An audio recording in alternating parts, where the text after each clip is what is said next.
First of all, welcome all my students and congratulations those students who have been selected to the 2025 Civil Service. Students, you know your mains examinations date is 22nd August 2025. It means there is no more time to cover your whole paper's syllabus. For keeping in mind very shortest time period, I decided to discuss certain current as well as traditional areas which may be asked in your mains 2025 from G.Seconomy. And you can continue these kinds of study on my YouTube channel, the Economic IAS.com.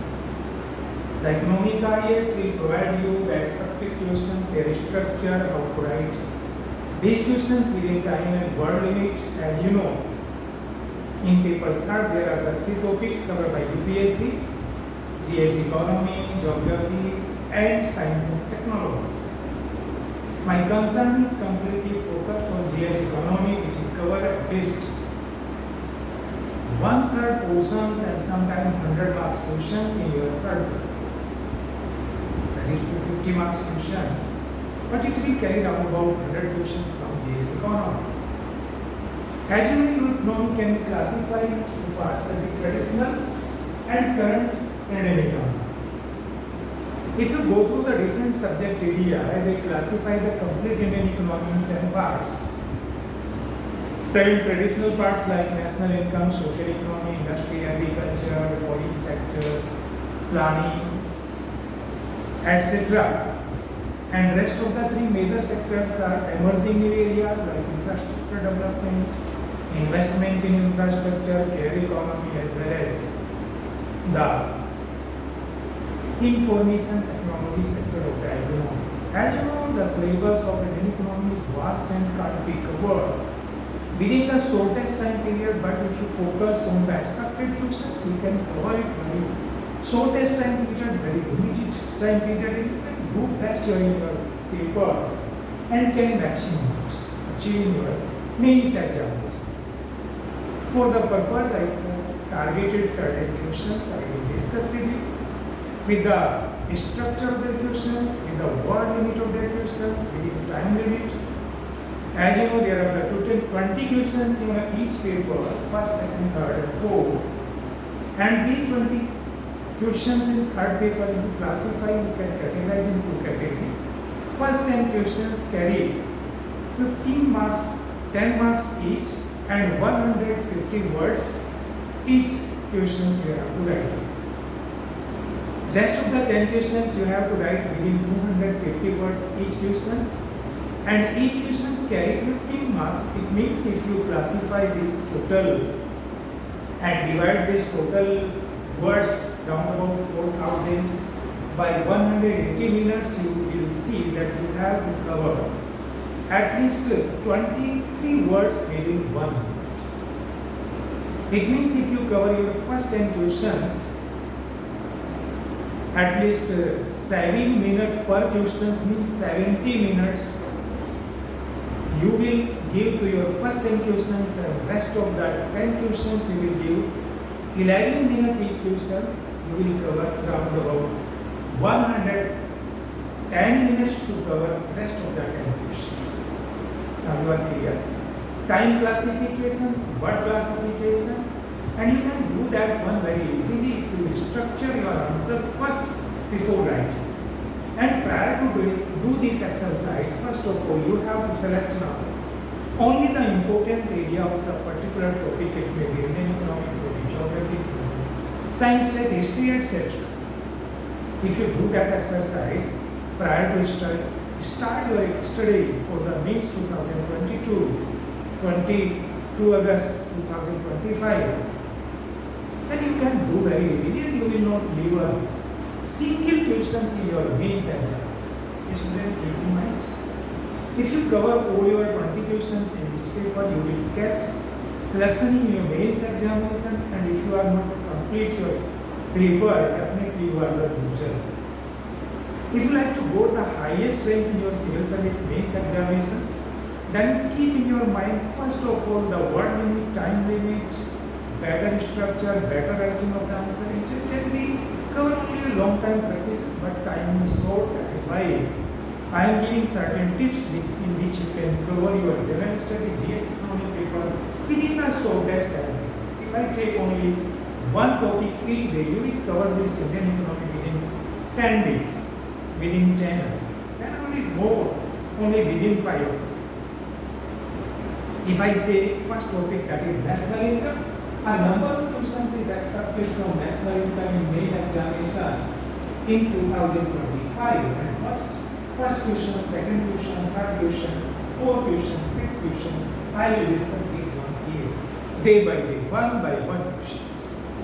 As you know, more expected questions in the national income, and as you can see, previous year and every year at least 2 questions they are asking from national income. Generally in 150 word limit, means that questions carry 10 marks, or if there are the 2 questions, 20 marks you can complete from your national income. In this way, these kinds of classification provide you better strategy for the mains examinations, and you can cover this one very easy, very short time. First, if I discuss the today one question, that is paradox of high saving and low growth. High savings and low growth.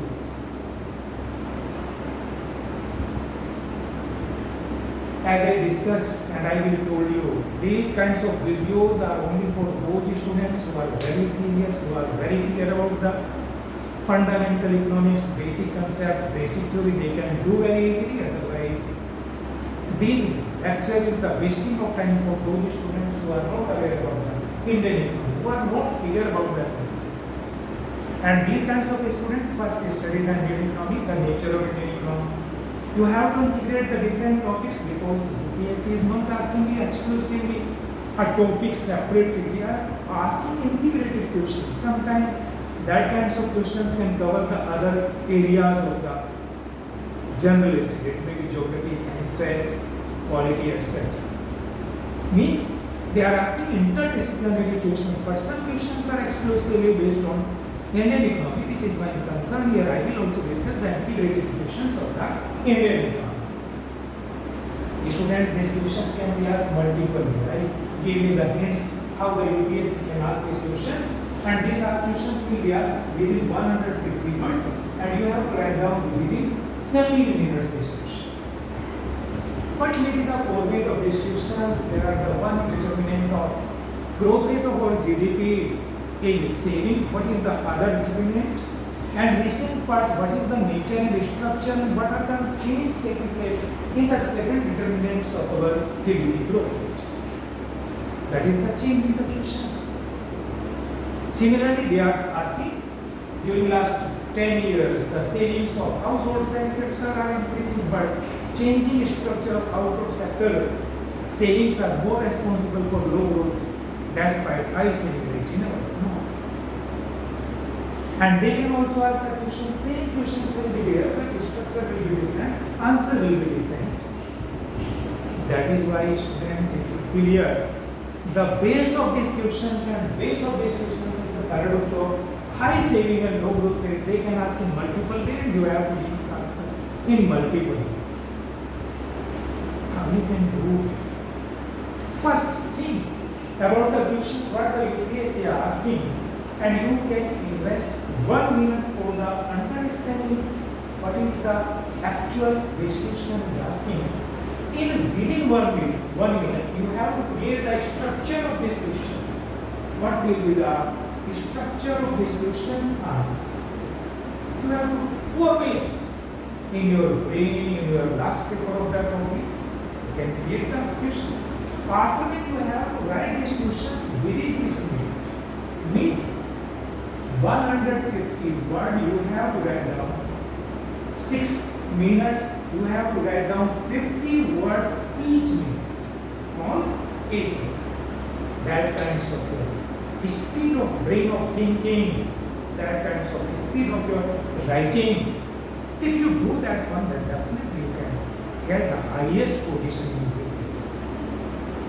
Now, I come on the issue how you classify these questions and create the pattern structure of these questions for coming mains 2025.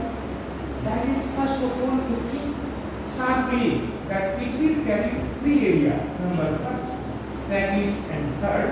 That is introduction, expansion, and third one is conclusion. Third one is conclusion. In introduction, you have to write down only 15 words. In conclusion, you have to write down 15 words. Rest of the 120 words you have to use for your expansion and answer. What will be the introduction? Introduction is based on your question. Similarly, conclusion also based on your questions. And expansion, as this question is asking paradox of rising low growth rate. First, we have to explain how the growth rate of GDP determined by the gross domestic savings and incremental capital output ratio. When I am speaking about background means, you have to explain the three words in expansion: growth rate of GDP, determinant GDS, and second determinant is incremental capital output ratio. If you explain this one, you will, in first point, growth rate. Why that comes so paradoxical occurring? Our saving rate is high, ISR is low, calculated growth rate is higher than the actual growth rate of our economy as given according to Economic Survey 2024-5. What is the growth rate in last financial year 2024-25? No, that is 6.5%. The growth rate is 6.5 and expected growth rate in coming 2025. 26 is 6.2%. Why? Despite our ISR is decreasing due to increasing investment in infrastructure, but our growth rate is not according to our calculated growth. That is known as paradox of rising low growth rate. If I simply explain, this growth rate depends on GDS and ISR, and you know, gross domestic savings contributed in our economy by the government of India, household sector, B&U, corporate sector. These three sectors are contributing the gross domestic savings and incremental capital output ratio, means productivity of additional unit of capital. That is decreasing due to more infrastructure development by the government of India.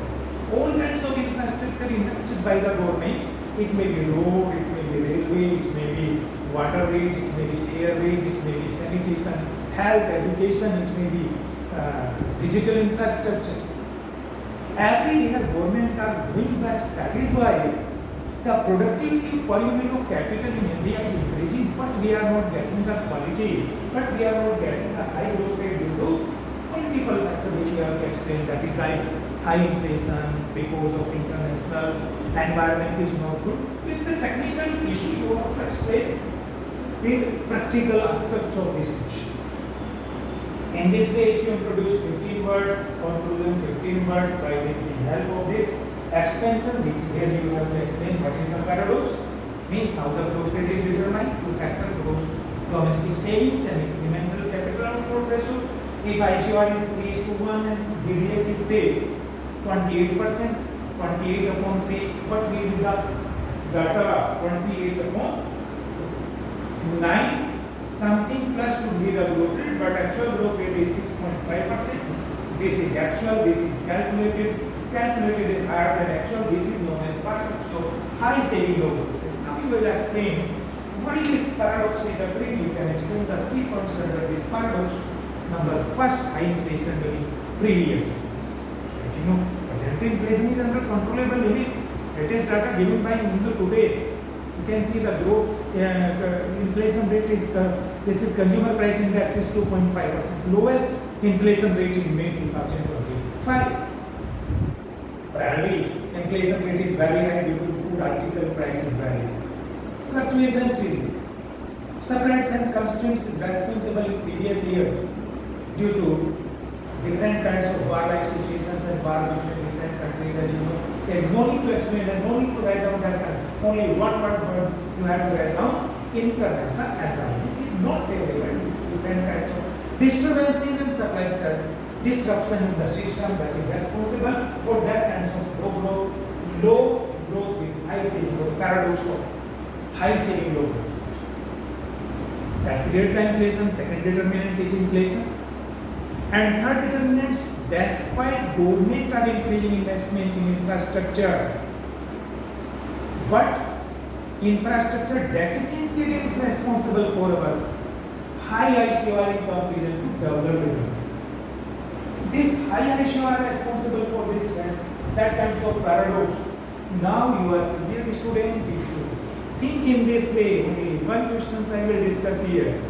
Not completely, I give you only the direction, and this is the time to give you the best direction to understand the basic economics, and you can do best in your coming examinations if you fragmented in these questions. You write down these words within time limit 6 minutes on these questions. 1 minute you have to invest in your development of infrastructure. If you are interested in that kinds of questions, I will further explain the next questions. Inclusive development, its sustainability or disruption in future, which is very expected. Second questions from national income. Thank you, student. If you are interested, please most welcome. If you are very serious, then you can do that.